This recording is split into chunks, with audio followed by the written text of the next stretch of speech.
Hello student, welcome to your channel. तो आज हम क्लास 9 मैथ्स में चैप्टर फर्स्ट नंबर सिस्टम को पढ़ने जा रहे हैं, जिसमें नंबर सिस्टम को पढ़ने से पहले हमें कुछ नंबरों का ज्ञान होना बहुत ज़रूरी है कि नंबर सिस्टम में ऐसे कौन से नंबर हैं जिनके बेसिस पे हम पूरा चैप्टर को बना सकते हैं। तो आइए हम स्टार्ट करते हैं नंबर सिस्टम को। तो नंबर सिस्टम में बेसिकली जो काउंटिंग आता है तो उन काउंटिंग को हम लोग बोलते हैं नेचुरल नंबर। ठीक है, तो सबसे पहले हम जानेंगे कि नेचुरल नंबर क्या होता है, होल नंबर क्या होता है, इनके बारे हम सब जानेंगे। तो नेचुरल नंबर को हम लोग हिंदी से बोलते हैं प्राकृत संख्या। क्या बोलते हैं? प्राकृत संख्या। तो देखो बच्चों, प्राकृत संख्या होता क्या है? तो प्राकृत संख्या हम उन संख्याओं को कहते हैं जो एक से स्टार्ट होता है और अनंत तक जाता है। जैसे बेसिकली जो काउंटिंग होता है, तो काउंटिंग का तो कभी लास्ट डिजिट हमको पता नहीं है कि काउंटिंग कितने नंबर पे जाके ख़त्म है। तो 1 से लेकर जितने नंबर्स तक बढ़ेंगे हम, 1 2 3 4 5 6, इस बेसिस पे जितने भी बढ़ेंगे उन सभी को हम लोग क्या कहते हैं? Natural number. जैसे एग्जांपल हम मान लेते हैं 1 2 3 4 5, ऐसे करते ये बढ़ते जाते हैं और एकदम कहाँ तक जाते हैं? अनंत तक, इन्फिनिटिव तक। ठीक है, तो इन संख्याओं को हम लोग क्या कहते हैं? प्राकृत संख्या, नेचुरल नंबर। फिर आता है मेरा होल नंबर।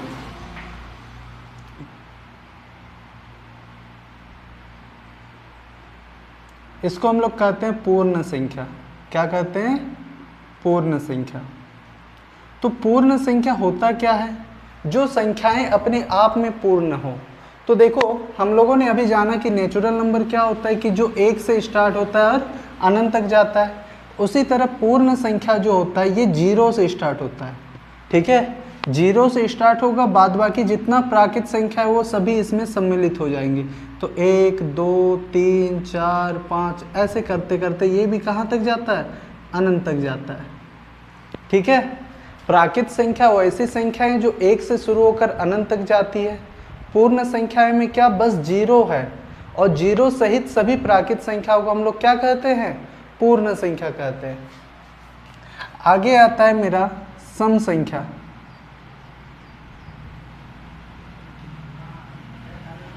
और विषम संख्या।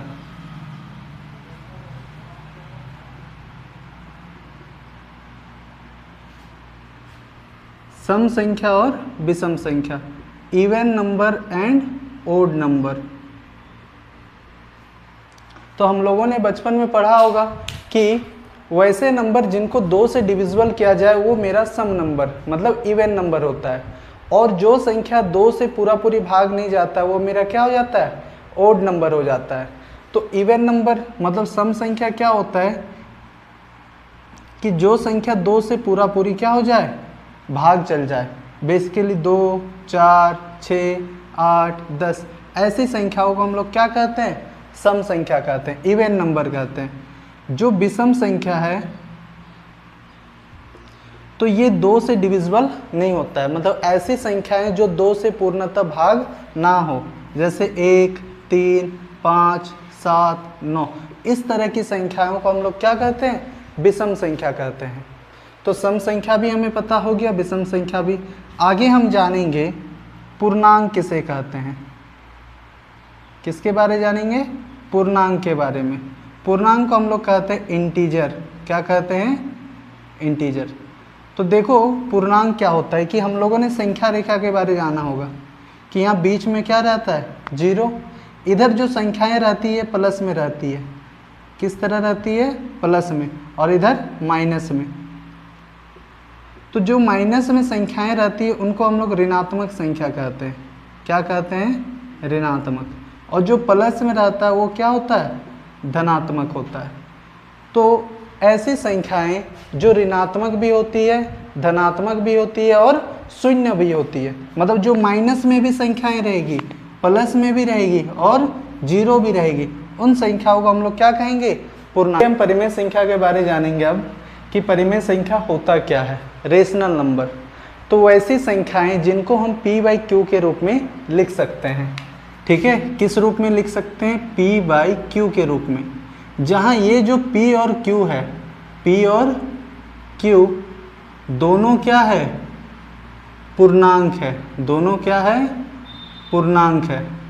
और क्या बोलता है कि Q के बराबर 0 ना हो, Q के बराबर में 0 ना हो। तो एग्जाम्पल में अगर जाने हम इसका, तो देखो ऐसी संख्या है जिनको P बाई Q मतलब बट्टे में लिख सकते हैं, कोई भी संख्या को बट्टे में लिख सकते हैं। जैसे 2/3 हो गया, ये भी मेरा क्या है, P बट्टा Q के रूप में है। जैसे मान लो कोई संख्या दिया हुआ है, बस संख्या है, उसके नीचे कुछ नहीं है, क्या ये मेरा परिमेय संख्या होता है? तो बोलेंगे हाँ ये भी मेरा क्या है, परिमेय संख्या, क्योंकि इसके नीचे कुछ नहीं है तो कितना है, 1 है। उसी तरह अगर ये संख्याएं माइनस में भी होगी, ठीक है, किस में होगी, माइनस में, तो माइनस में भी ये क्या होगा, परिमेय संख्या मेरा होगा, क्योंकि इसके नीचे कुछ नहीं तो कितना है, 1 है। उसी तरह अगर हम माने कि 0, किसको, 0 को, तो 0 के नीचे कुछ नहीं तो क्या है, 1 है, और 0 मेरा P के जगह पे है, 1 मेरा Q के जगह पे है।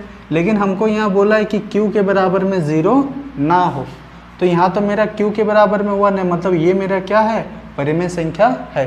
P के बराबर में 0 हो सकता है, उससे कोई हमें फर्क नहीं पड़ता है, P के बराबर में 0 हो सकता है, इसलिए मेरा क्या हो जाएगा, परिमेय संख्या। मान लो किसी चीज़ का अगर वर्गमूल भी निकालते हैं, जैसे √4 हो गया, तो √4 का वर्गमूल कितना होता है, 2, और 2 के नीचे कुछ नहीं तो 1, तो ये भी मेरा क्या हो जाएगा, परिमेय संख्या होगा। आगे आते हैं इरेशनल नंबर, मतलब अपरिमेय संख्या, जिसको हम P/Q के रूप में नहीं लिख सकते हैं, P/Q के रूप में नहीं लिख सकते हैं। एग्जाम्पल क्या ले ले इसका हम, जैसे √2 हो गया, जैसे पाई का जो वैल्यू होता है 3.14 हो गया, ठीक है, √3 हो गया। क्या इन सब का हम लोग वर्गमूल निकाल सकते हैं? क्या इन सब का मान होता है, वर्गमूल निकाल सकते हैं? जैसे √4 का वर्गमूल 2 हो गया, उसी तरह √3 का वर्गमूल कुछ होता है क्या? नहीं। तो ये सब मेरा क्या हो जाएगा, अपरिमेय संख्या। उसी तरह आगे आते हैं हम लोग वास्तविक संख्या पे। तो देखो वास्तविक संख्या होता क्या है, रियल नंबर, जिसमें परिमेय संख्या, ठीक है, ध्यान देना, परिमेय संख्या और अपरिमेय संख्या, जिसमें परिमेय संख्या और अपरिमेय संख्या ये दोनों संख्याएं आती है, उसको हम लोग कहते हैं वास्तविक संख्या। एग्जाम्पल की अगर बात करें तो परिमेय संख्या क्या, जिसको हम बट्टे में लिख सकते हैं, मतलब 3/4 भी होगा। अपरिमेय संख्या मतलब क्या, हम इसको भी लिख सकते हैं 3.14, मतलब ये सभी मेरा वास्तविक संख्या कहलाएगा, जो परिमेय और अपरिमेय दोनों में आएगा, ठीक है। आगे और 2 संख्याएं हम लोग जान लेंगे, प्राइम नंबर और कंपोजिट नंबर, भाज्य संख्याएं और अभाज्य संख्याएं। चलिए अब हम जानेंगे भाज्य संख्या और अभाज्य संख्या, कंपोजिट नंबर और प्राइम नंबर किसे कहते हैं। तो देखो भाज्य संख्या होता क्या है, वह संख्या, ठीक है, वह संख्या जिसका गुणनफल 2 से ज़्यादा हो, 2 से ज़्यादा हो।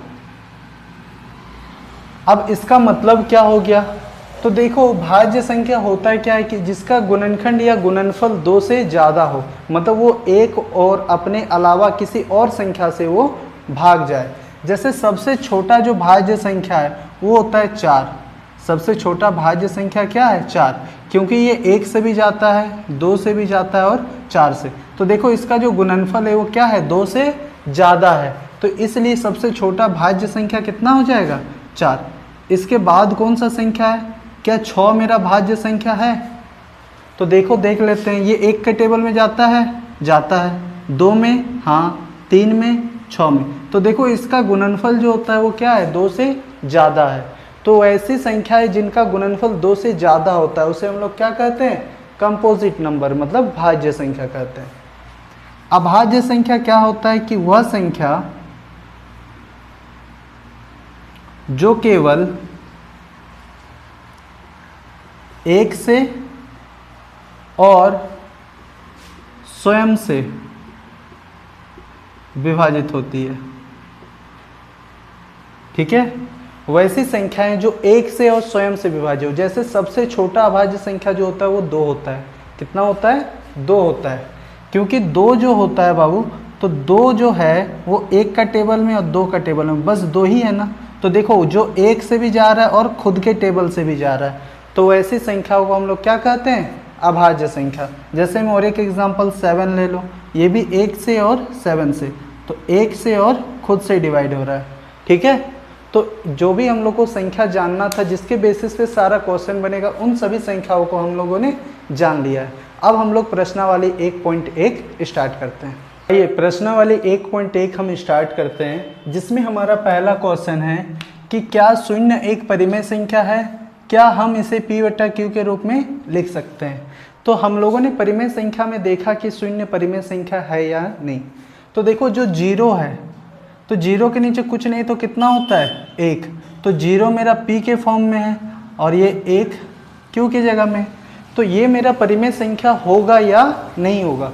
तो हम लोगों ने परिमेय संख्या में क्या जाना कि q के बराबर में बस 0 नहीं होना चाहिए, q के बराबर में 0 नहीं होना चाहिए। क्या देखो ये q के बराबर में 0 है, नहीं ना, मतलब ये p/q के रूप में है। तो जो संख्या को हम p/q के रूप में लिख सकते हैं, तो वो मेरा कौन सी संख्या हो जाता है, परिमेय संख्या। कौन सी संख्या, परिमेय संख्या। तो क्या शून्य एक परिमेय संख्या है, तो बोलेंगे हाँ शून्य एक परिमेय संख्या है। क्या इसे हम p/q के रूप में लिख सकते हैं, तो बिल्कुल लिख सकते हैं, इसे हम p/q के रूप में लिख सकते हैं, ठीक है। आप हमें ये बताइए कि -2 जो है वो परिमेय संख्या है या नहीं है, ठीक है। क्वेश्चन नंबर 2 क्या बोल रहा है कि बीच में 6 परिमेय संख्याएं ज्ञात कीजिए। तो ये हो गया हमारा 3 और 4। देखो इसके नीचे कुछ नहीं है, 1 है, इसके भी नीचे कुछ नहीं है, 1 है। तो जब भी किसी के नीचे कुछ नहीं तो 1 है। जब नीचे में हमारा समान संख्या रहता है, तो जितना इसमें निकालने बोलता है उसमें हम लोग 1 जोड़ देते हैं। तो 6 में 1 जोड़ देंगे कितना हो जाएगा, और जितना ये आएगा उसको ऊपर नीचे हम लोग सब में क्या कर देते हैं, मल्टीप्लाई कर देते हैं, ठीक है। पहला काम क्या बोला कि जो भी संख्याएं हमको निकालने के लिए देगा उसमें हम क्या करेंगे, 1 जोड़ देंगे। और ये कब करेंगे, जब नीचे में हमारी संख्याओं का मान समान हो, मतलब संख्याएं मेरी समान हो, 1 1 है, 2 2 है, 5 5 होगा, 6 6 होगा, यहाँ पे समान होना चाहिए, तभी हम इसमें 1 जोड़ के इसको गुना करेंगे। अब देखो 3 का 7 गुना कितना हो जाएगा, 21, 1 का 7 गुना 7, 4 का 7 गुना 28 और 1 का 7 गुना 7। तो बीच का संख्या मेरा कौन सा हो गया, तो देखो 21 और 28 के बीच का लेना है, ना कि 21 को ले के आगे बढ़ना है। तो 21 के बाद क्या हो जाता है 22, नीचे में 7 रहेगा, 22 के बाद 23, 23 के बाद 24, 24 के बाद 25, 25 के बाद 26 और 26 के बाद 27। तो देखो 21 और 28 के बीच में 6 है कि नहीं, 1 2 3 4 5 और 6। तो हम लोगों ने 21 और 28 के बीच में कितनी परिमेय संख्याएं निकाली, 6। तो इसी तरह हम क्वेश्चन नंबर 3 को भी बनाएंगे। तो ये क्वेश्चन नंबर 3 जो है उसी प्रकार की एक और क्वेश्चन जो है 3/5 और 4/5 के बीच में हमें 5 परिमेय संख्याएं निकालना है। तो ये रह गया मेरा 3/5 और 4/5। तो पिछला क्वेश्चन में मैंने क्या बताया कि अगर नीचे में संख्याएं मेरी समान है, तो देखो संख्याएं मेरी समान है, तो जितना निकालना बोला उसमें 1 जोड़ दो। तो 5 में 1 6, तो ऊपर नीचे सब में कितना से गुना कर देंगे, 6 से, ठीक है। और एक बात सुन लो कि अगर नीचे में संख्याएं समान है तो जितना निकालना बोला उसमें कितना जोड़ना है, 1। तो 5 में 1 जोड़ देंगे कितना होगा, 6, और ऊपर नीचे सब में 6 से क्या कर देंगे हम लोग, मल्टीप्लाई कर देंगे। तो 3 का 6 गुना 18, 5 का 6 गुना, 4 का 6 गुना 24, 5 का 6 गुना 30। अब जो इसके बीच का संख्या है बाबू वो चीज़ बताओ। तो देखो 18 और 24 के बीच का, ना कि 18 लेके, तो 18 के बाद क्या आ जाता है, 19 आता है, 19 के बाद 20, 20 के बाद 21, 21 के बाद 22, 22 के बाद 23। तो क्या ये मेरा 18 और 24 के बीच में ये 5 संख्याएं मुझे मिल गई, तो बोलेंगे हाँ मिल गई। तो इसी को तो हमको निकालना था कि 3/5 और 4/5 के बीच में कितनी संख्याएं हैं, 5 संख्याएं, तो 3 और 4 के बीच में हमें 5 संख्याएं मिल गई। तो आगे जो इसका लास्ट क्वेश्चन है उसको भी हम कर लेते हैं। प्रश्नावली 1.1 का ये लास्ट क्वेश्चन है। तो क्या बोला है कि नीचे दिए गए कथन सत्य या असत्य है, इनका कारण भी लिखना है। तो पहला क्वेश्चन क्या बोल रहा है कि प्रत्येक प्राकृत संख्या एक पूर्ण संख्या होती है क्या। तो प्राकृत संख्या किसको कहते हैं, तो वैसी संख्याएं जो 1 से शुरू होकर अनंत तक जाती है उसको हम लोग क्या कहते हैं, प्राकृत संख्या। उसी प्रकार पूर्ण संख्याएं जो है, तो पूर्ण संख्याओं में 0 सहित सभी प्राकृत संख्याएं आती है। तो बोल रहा है प्रत्येक प्राकृत संख्या एक पूर्ण संख्या होती है, तो बोलेंगे हाँ होती है। अगर यही इसका उल्टा दिया हो रहा था कि प्रत्येक पूर्ण संख्या एक प्राकृत संख्या होती है, तो बोलेंगे नहीं, 0 छोड़ के सभी प्राकृत संख्याएं। ठीक है, तो इसका आंसर क्या हो जाएगा कि प्रत्येक प्राकृत संख्या एक पूर्ण संख्या होती है, तो बोलेंगे हाँ ये सत्य है। क्या है, सत्य है। ठीक है, क्योंकि पूर्ण संख्याओं में प्राकृत संख्याएं सम्मिलित है, क्योंकि पूर्ण संख्या में क्या सम्मिलित है, प्राकृत संख्याएं। प्रत्येक पूर्णांक एक पूर्ण संख्या होती है। तो पूर्णांक को मैंने क्या बताया कि वो ऐसी संख्याएं जो ऋणात्मक भी होगी, धनात्मक भी होगी और शून्य भी होगा। हमको ये बताओ, क्या मैंने पूर्ण संख्या में तुम्हें कभी ऋणात्मक मान बताया? क्या कोई भी ये पूर्ण संख्या जो होता है, क्या माइनस में संख्याएं इसमें सम्मिलित है? तो बोलेंगे नहीं है, क्योंकि पूर्णांक जो होता है उसमें माइनस में भी संख्याएं आती है। तो ये क्या हो जाएगा, असत्य है। क्या हो जाएगा, असत्य है। क्योंकि पूर्ण संख्या में